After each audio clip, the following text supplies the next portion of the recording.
Good evening.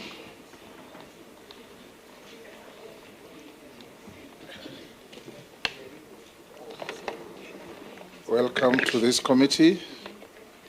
For the record, you are Ms. Stella Soy Chepkoech LANGAT. Yes, Mr. Speaker, sir. Good. Welcome to this committee on appointments, charged with the responsibility of engaging persons nominated by His Excellency the President to hold public office, including cabinet secretaries, and we have a communication. You are nominated for cabinet secretary for gender, culture, arts, and heritage. And if you find favor with this committee after engagement, then we will recommend your suitability, because our duty is to find whether you are suitable or unsuitable for the job for which you are nominated. The committee consists of members that you can see here. And before we engage, we'll ask you to take an oath.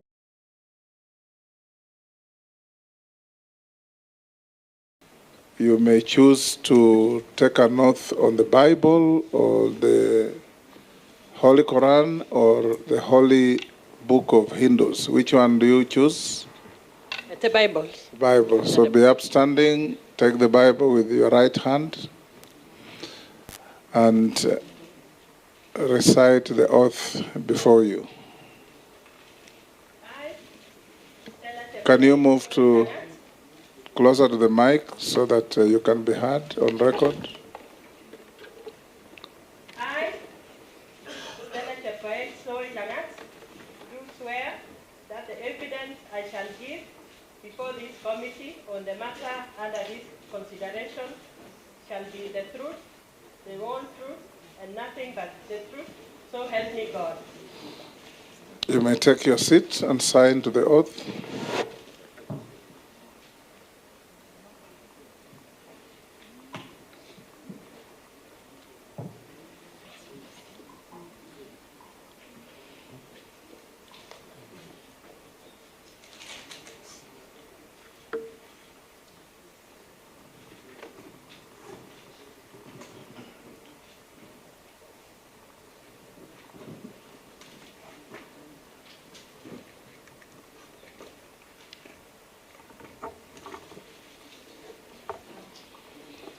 I'm the Speaker of the National Assembly and Chairman of this committee.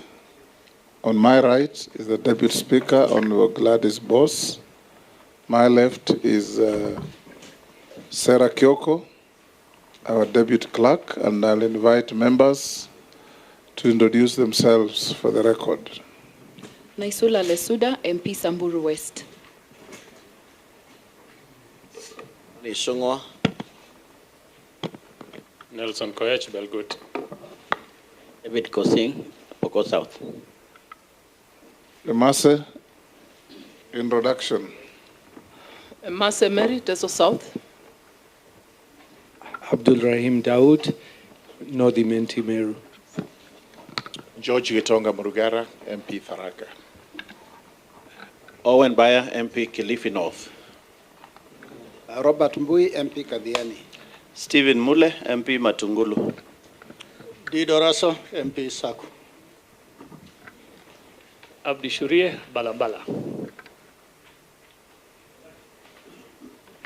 Mishimboko Likoni. Rehab Mokami, Nyeri County. Caleb Saboti.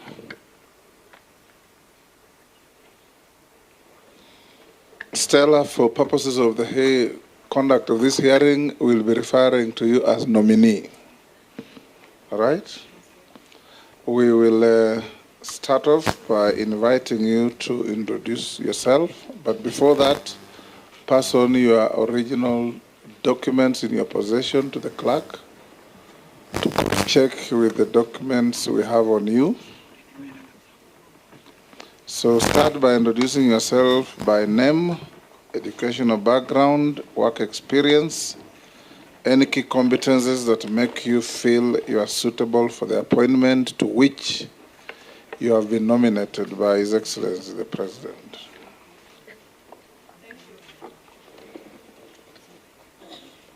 Thank you, Honorable Chairman, and honorable members of the vetting committee. Allow me to express my gratitude to His Excellency the President for nominating me to this position of the Cabinet Secretary, Gender, Arts, Culture, and Heritage. Indeed, Honorable Chair, this nomination... Refer to me as chairman or speaker. I'm not a chair. I am sorry, Honorable Speaker. Allow me to express my appreciation, Honorable Speaker, to His Excellency the President for this opportunity to serve as a Cabinet Secretary. And indeed, this nomination is a great honor to the women of Kericho and the women of Kenya. Mr. Speaker, sir, I will proceed straight on to introduce myself. My name is Stella Chepkoech, soy LANGAT. I was born and brought up in the Greater Kericho County in a family of 9 siblings, and I'm a third born in the family. I went to school in Meswanda Primary School. I went to secondary school at the Tengecha High School for my O-levels. I went to Kipsigis Girls for my A-levels, the last group of A-levels, and I proceeded to the Nairobi University, where I did... The University of Nairobi. University of Nairobi, yes. The Not, university, Chair. Yes. Chairman. I am a holder of a master's degree in public administration, and I've attended several other capacity building trainings from the Kenya School of Government and other institutions. Honorable Chair, Honorable Chairman. Can you call me chairman or speaker? Speaker. Yes. Speaker is Isha, Chairman. Go ahead, yes. Go on. I have also had various capacity building trainings in areas of mediation, in areas of conflict management, in areas of peace building, and I've served in the public service for a period of 29 years, serving in the central government in various ministries, starting from the State Department of Public Service. I've served in the Labor Department, and Honorable Chair, I was privileged to be part of the team that was setting up the State Department of Gender when it was being in the process of transition. That was in the 2004 at the Department of Social Services, Sports, and Culture. Honorable Chair, Honorable Speaker, I hope I will not be penalized for calling you the wrong name. Mr. Speaker. Just no, go on. Let me stick to the Honorable Mr. Speaker, sir. Go on, go on. Nobody will penalize you. Go on. Thank you, thank you, thank you very much. I'll try and much as possible not to repeat it again. So, Honorable Speaker,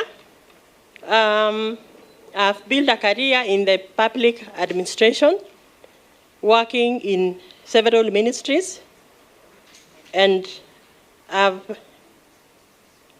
have captured, I've been able to go through building capacity. My capacity has been built as a career administrator, and I have served different ministries. I have also served in the public administration, field administration, covering 3 regions, that is the Rift Valley. I have served in the Eastern region. I have served in Nyanza and South Rift Valley. Mr. Speaker, I have also been involved in institutional building. I was privileged while working in the office of the Attorney General to be part of a team who was setting up the Witness Protection Agency, which was actually a very unique institution. It is one of its kind in East and Central Africa. And I want to believe, Mr. Speaker, that gave me an opportunity also to interact with issues of gender-based violence and the need to protect witnesses for purposes of ensuring that there is success in the prosecution and also to strengthen the administrative justice system.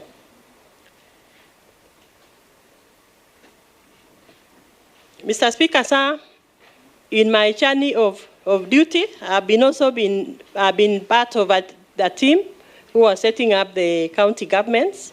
I was privileged to be the first interim county secretary for the Narok County government. I also participated in strengthening the structure and function of the county government in Bomet County. And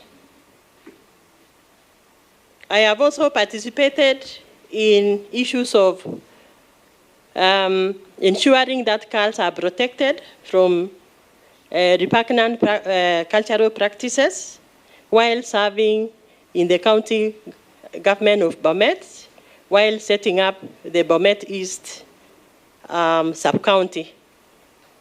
And those experiences, Honorable Speaker, have given me, have assisted me in building resilience and also interacting with the environments where gender-based violence is rampant and where interventions are required to strengthen the fight against gender-based violence.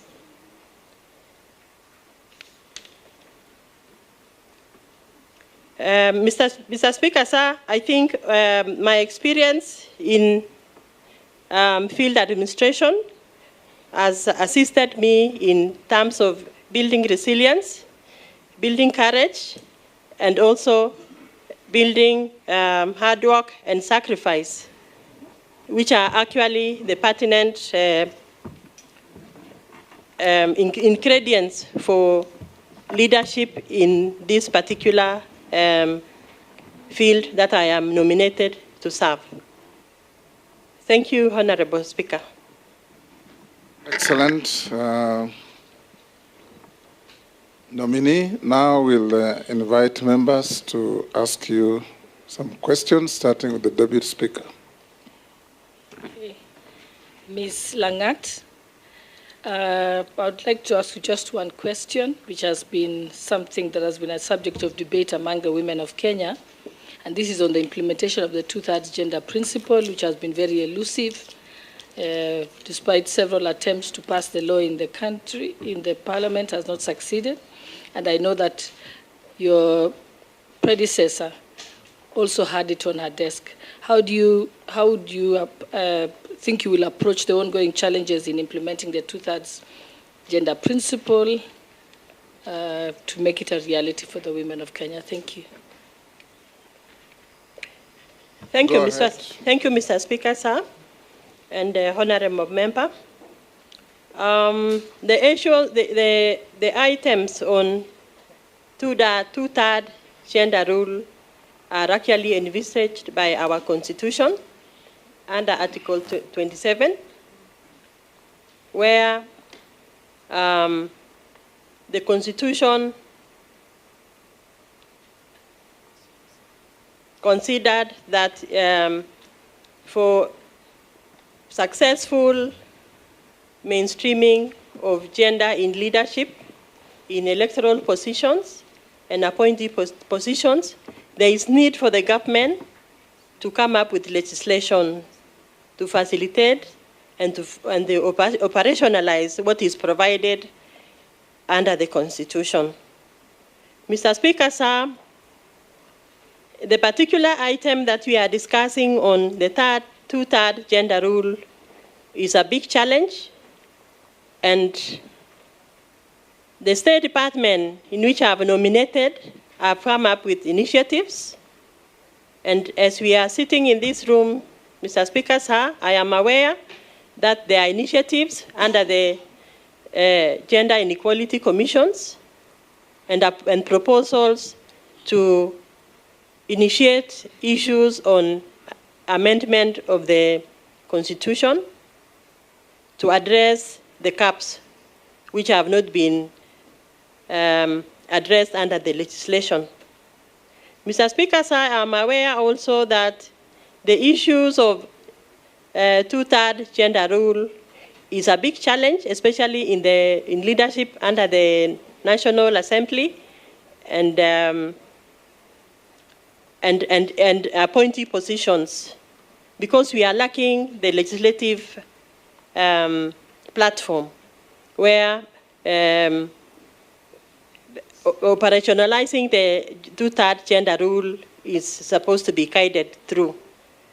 Under the county government, we are advantaged because of the provision of the County Government Act, which gives very, very strict guidelines on how to mainstream issues of two-third gender rule under the county government. So, Mr. Speaker, sir, I believe the members seated in this room will be persuaded to assist the department where I'm supposed to go and serve, if approved by this committee, so that we engage in terms of coming up with relevant legislations that will assist all of us to mainstream two-third gender rule, not only in the elective positions, but also in appointee positions, like where I have been as a career public administrator. Thank you, Chair. Just something, Honorable Chair. I was hoping that you would tell me something more radical, like that you'll advise the President to dissolve Parliament, since there is already a live advisory opinion from Justice Maraga, the former Chief Justice, on the President's desk for failure to do this. So maybe you need to crack the whip. Thank you. Can I add something, Chair? Are you sure you want to dissolve the people vetting you? Sorry, Mr. Speaker, sir.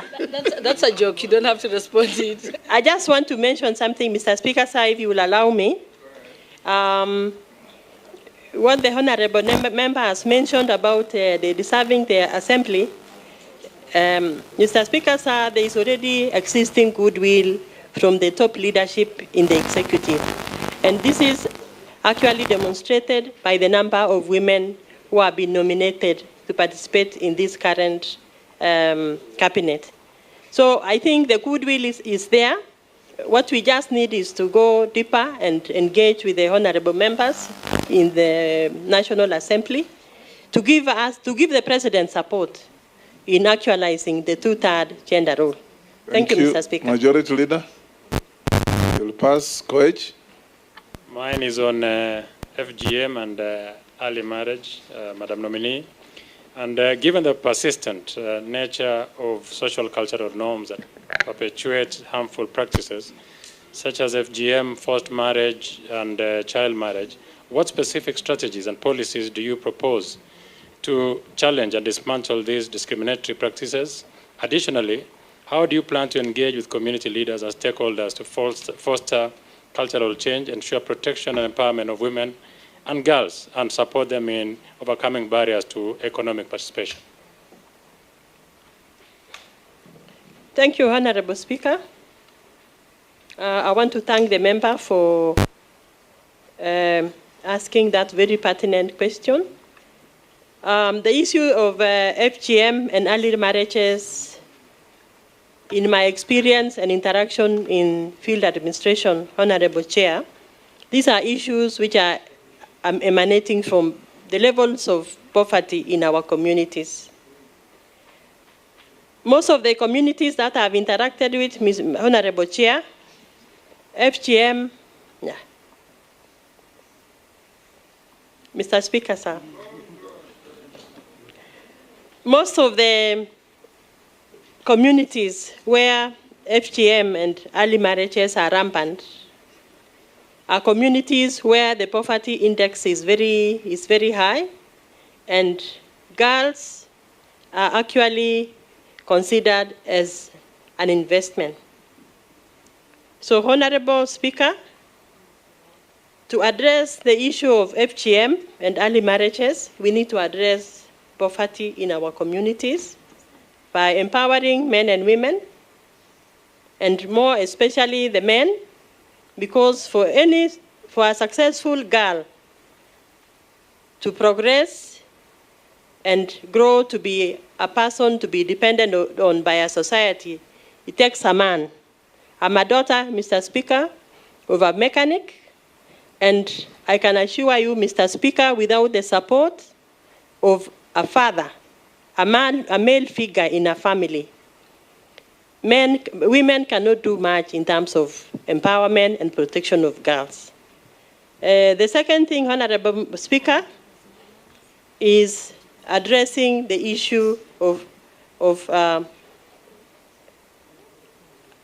facilitating the girls to ensure that there is access to education by ensuring that each community have a school which the girls can be able to access, and also supporting the girls by giving them the required items like sanitary towels, so that they are able to transit from puberty to higher levels in education. Honorable Speaker, also we need to strengthen the women who are actually, they are the women who are actually earning a living from being the perpetuators of FGM, by giving them alternative means of income through economic empowerment. And one area where we can help these women is to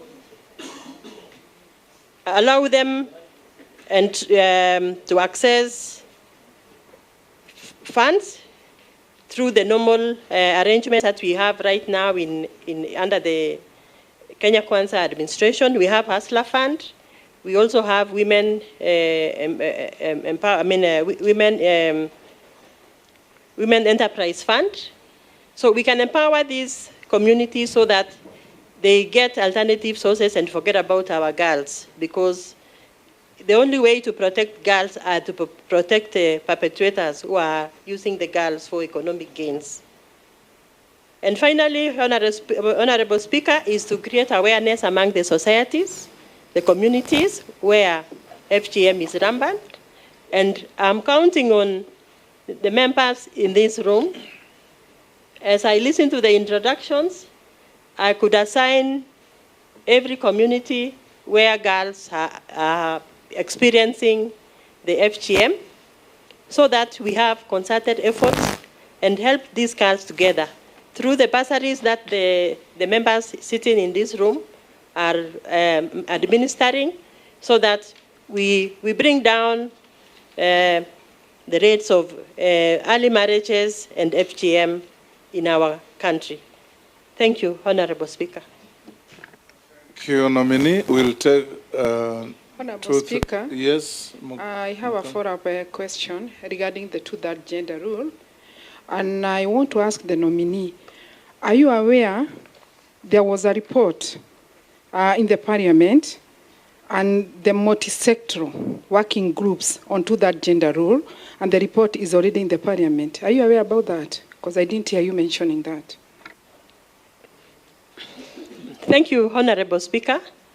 I am aware of the task force that was working on, I believe the Honorable Chair is talking about the NATCO report. Is that the one, Honorable Chair? Maybe that, if that is the one, I'm aware. And I thought it was an item which was still under discussion.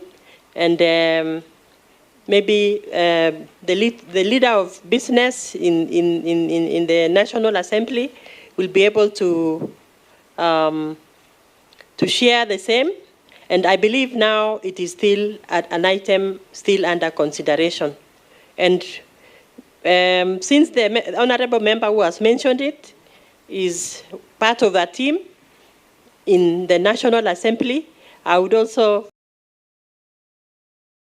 her and other women, other honorable women leaders in this house to also support the same, because I believe if we succeed in that proposal, it might be a game changer for the life of the girl and women in this country. Thank you, Honorable Chair. Passing, you'll pass. Kikaria. Just for introduction, my name is Kikaria. Pass. Thank you. Yeah, Chairman. Yes, Naisula. Thank you. To the nominee, I have a very simple question. Gender is mostly misconstrued to be about women and girls, while I also think it is about boys and men. And we're seeing a lot of challenges which especially our young men and boys are going through.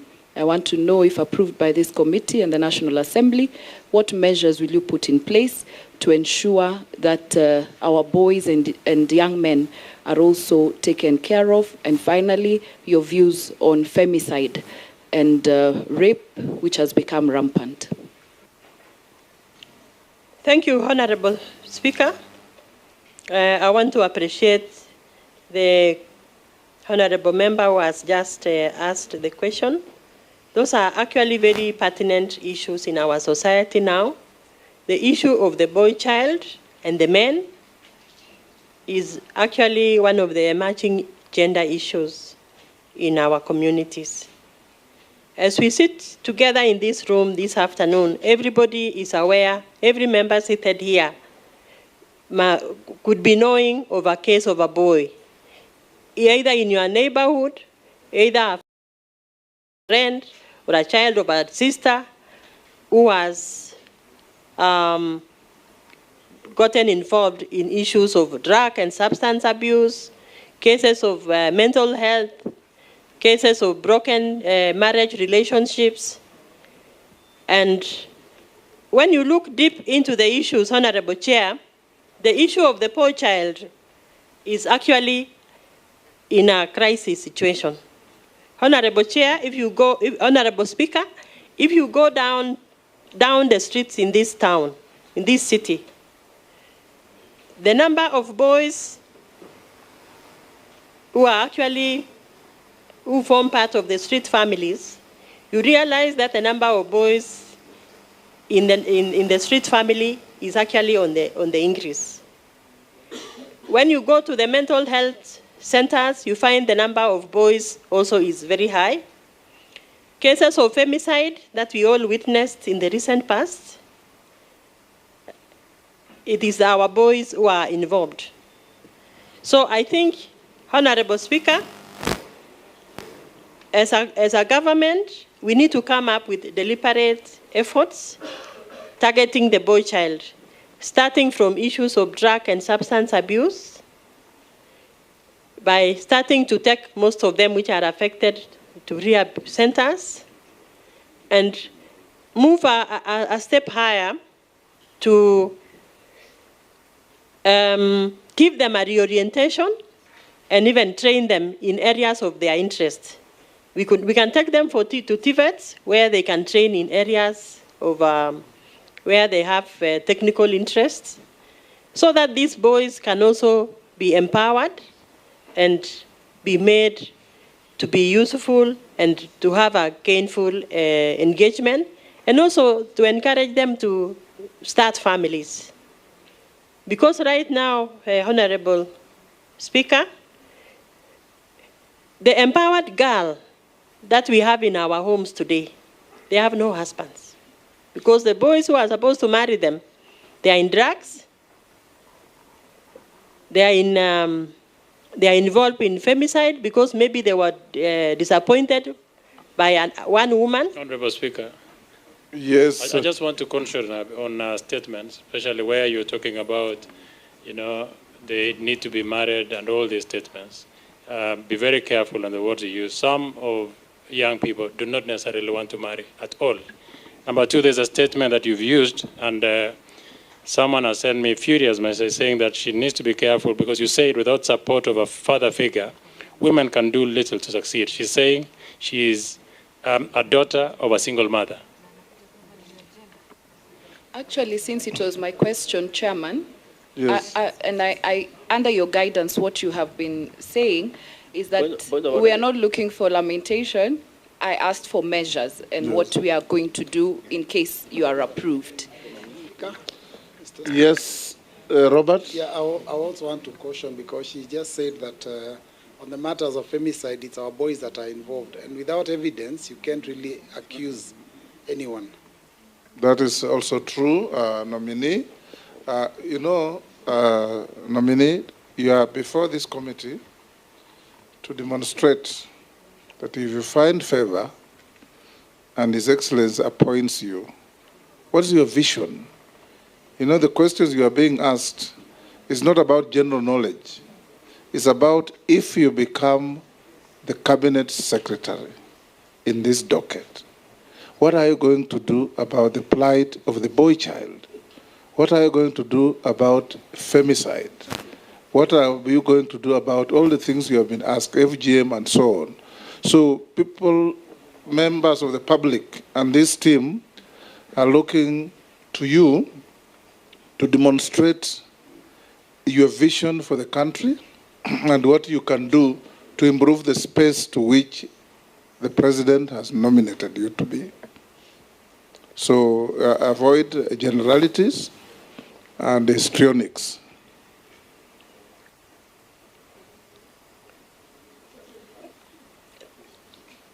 Thank you, Honorable Speaker, and sorry for the deviation.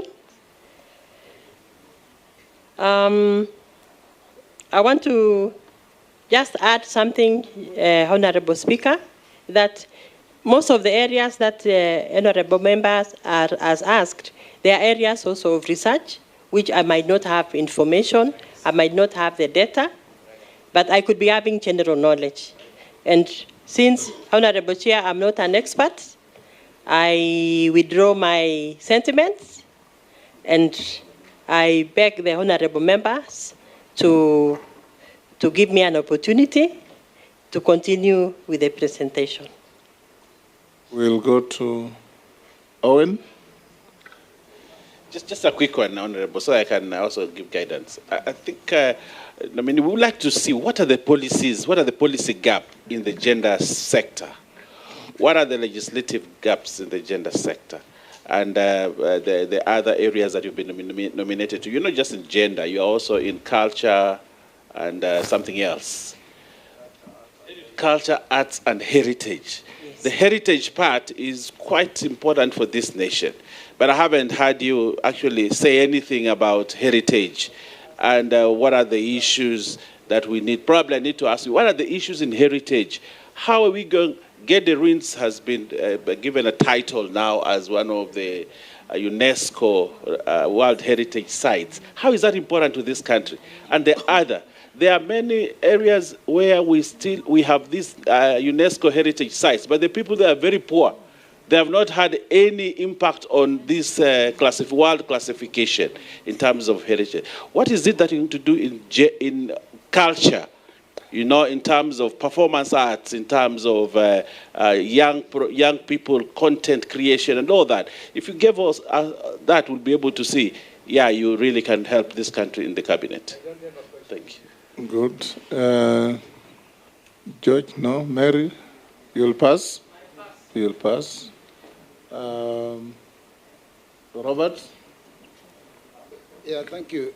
Speaker, as a nation, we have toyed with the idea of a national dress for a very, very long time. But we are still stuck in formal wear that is foreign, even during our national events or social engagements.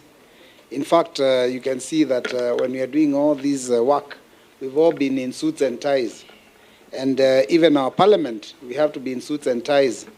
What do you have to say about that on issues of dress, the Kenyan dress?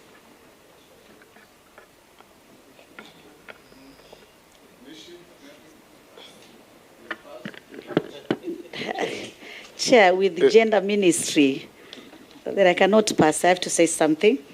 And my question, one will be on the gender-based violence. And I'm looking on how are you going to do some intervention, because the cases are rising each and every day, especially in the rural setup. And one of the reasons is because there's still some tradition. When these cases happen, the family feels that if we go report, we're exposing our daughters, and become a challenge to that daughter to receive some justice. On the same breath, we have seen what is happening in our police stations. When these cases are reported, the evidence on some cases have been confiscated, and maybe sometimes the evidence are not there, are not even taken to the courts. And it becomes a very big challenge for these daughters of ours to get some justice. I want just to get from our nominee, what kind of intervention, or rather mitigation, are you really going to do? Because we have good laws, sexual offense bill, we have the victim protection bill, and so many others. But still, each and every day, we are seeing these cases. And it's shocking that you can even see a father raping a daughter, a brother raping a sister. It is really very, very sad, Honorable Chairman. My second question, it is about the issue of our culture and heritage. And I see we have a challenge, especially in preserving and promoting our cultural heritage. Knowing that as a country in Kenya, we are rich in cultural heritage. I'm looking on how are we protecting our right. For instance, the patent right on our kiondo, for instance, from the Kamba land. That kiondo from the Kamba land. That ushanga from the Ma community. And those regalia from the Pokot and the Turkana. These are all culture. This country is high time that we need to know, how are we showcasing our culture? Do we have a cultural day? Maybe so that all our communities can just come together. We have like a celebration and we showcase where we came from as Africans, as Kenyans, and where we are. Because this is one way even to promote tourism. Because I mean, people will just come on that cultural day and just come to see what Kenya has. So I want to say that we need to tap those available opportunities in terms of culture, art, and national heritage. I thank you, Honorable Speaker. Yeah, I had not prepared to ask, but Speaker, no, just a moment. I wish you listen to me, Speaker. I said I did not have a question, but I just had an opportunity to peruse a CV, and I noticed something very unprecedented with the the officer in public office. The nominee, you've not gotten... On which page? From page 13, basically on her experience and the position she has held, all the way to 21, actually all the way to 23. Not arranged in chronological manner, but from 23, she has served in so many positions across so many ministries, county governments, parastatals. There is no any promotion in one single ministry. So it begs the question, why are you not promoted from where you are? You are always going to another organization, another office, another, either county government, sometimes you are exchanging. Yeah, so I just wanted to know why. No, I think you're reading it wrong. Yes, because if you look at it from page 20, if you start with page 23, which is the as far back, she was a personnel officer. Then she rose to a district officer 3. Then she rose to assistant secretary. Then she rose to assistant secretary again in the finance division. Yes. And then I think Caleb never worked in the public service, so he doesn't understand it. No. I think you didn't get my question. At least if you work in the Ministry of Interior, for example, you will rise up. If it's Division 1, you go to Division 2. My question is that all these organizations, there's no any single workplace you've risen up. You're always going to the next. If assistant secretary 1, and then at the Ministry of Defense, she was a senior assistant secretary and personal assistant to the permanent secretary. That's a rise. You could and let under secretary is a rise. No, I think you're being disparaging of women. Then let the nominee respond. It's just a simple question. Chairman, point of order. Chairman, Yes. Just to add on what Caleb has just said, I've also observed that she has been working on a very short period of time. Short period. If you just look, yeah, maybe we need to understand why, for instance, Minister of Labor, 2005 to June 2008, and there is one which was very short. Be fair to the nominee. In public service order. Yeah, we just need to understand maybe that trend. We just need to understand. In public service, Honorable Mishi, I'm not defending the nominee, she will answer. But in public service, no servant chooses where to work. You can be rotated around anywhere. I was a magistrate for only 8 months, and I worked in 5 stations. I don't know what you would say about that. Nominee, you've had the questions, including Caleb Amis's question, that you seem to have been marking time in your positions of appointment, and you suffered regular transfers and change of places of work. Thank you. Thank you, Chair. Yes. Thank you, Chair. Thank you, Honorable Speaker. I beg to start from the last question so that I clear the air. Honorable Speaker, maybe also to shed some light on the operation of a public service, where I've served for 29 years, Honorable Speaker. In the public service, there is what we call rotation of staff. And in the career, as a career administrator, you can only work in one station for not more than 3 years. I believe that one is clear, Honorable Speaker. Yes, go on. And that is a career that you don't just move from one level to another. There are requirements to move from one job grade to another, especially in administration. There are required training, capacity building for you to be allowed to move from one grade to another. So, Honorable Speaker, I started working as an assistant secretary,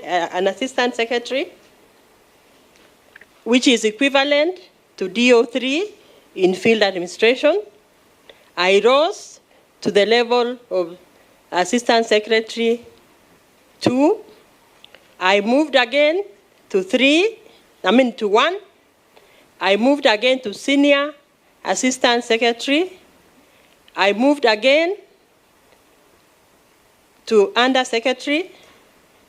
I moved again, if you can follow my CV, to senior deputy secretary, where I served for a very long time. And the equivalent position in the field is Deputy County Commissioner 2. So, in the old system would be a DC? DC, which is senior DC. So, Honorable Speaker, the working of a public service is complex, and I appreciate the questions from the members. And like in the first phase that you can see in my CV, I've worked in 3 different state departments. Move to another question. Yes. So I believe I've... Address the question by Yes. Owen, then the question by Mishi, and the question by Robert. Honorable Speaker, I beg to answer the questions from the question of the UNESCO historical sites, which was asked by one of the honorable members. And I want to report that the Republic of Kenya was privileged to be part of the countries whose one site was approved by the UNESCO in the 2024. That is the Kedi ruins as historical sites under preservation and maintenance by the UNESCO, under the UNESCO protocol. So I wanted to just add also on issues of performing artists. Performing artists in the Republic of Kenya are actually assisted through the Kenya Cultural Center, where we have the National Theatre with a comprehensive setup of other facilities which are assisting our performing artists to be able to exploit their talents and develop them and be able to have a gainful, they are able to participate in the economic field where they are able to exhibit, they are able to perform locally and internationally. Our Constitution, Honorable Speaker, recognizes culture as a foundation of our nation and also as an area where it needs to be preserved and promoted by the nation.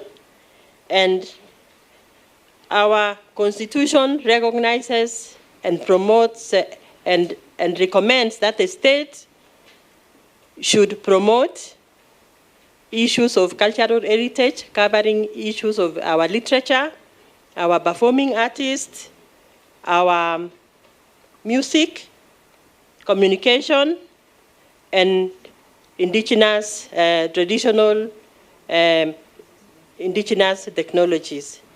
It also recognizes that our country is rich in science and indigenous knowledge that needs to be preserved in terms of food preservation, medicine that our communities are able to use, and they are able to earn a living from those cultural practices.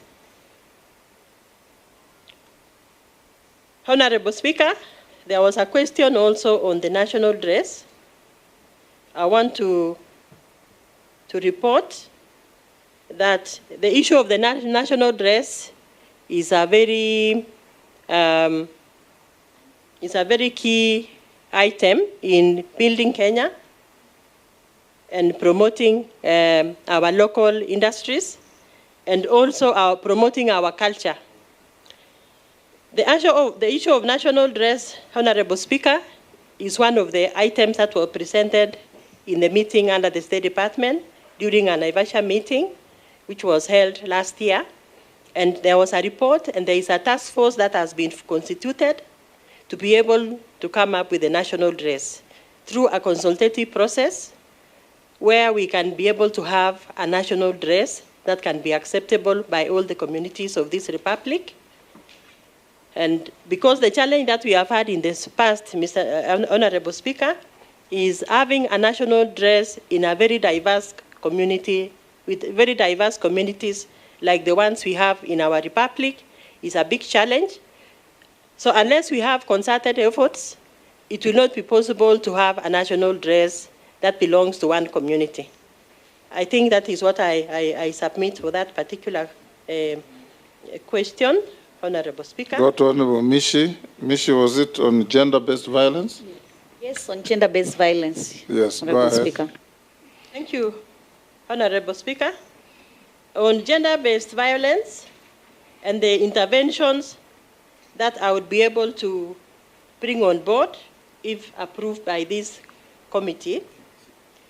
Honorable Speaker, gender-based violence in our republic is still a very big challenge, and currently we are doing around 36 and 47% cases are reported in our republic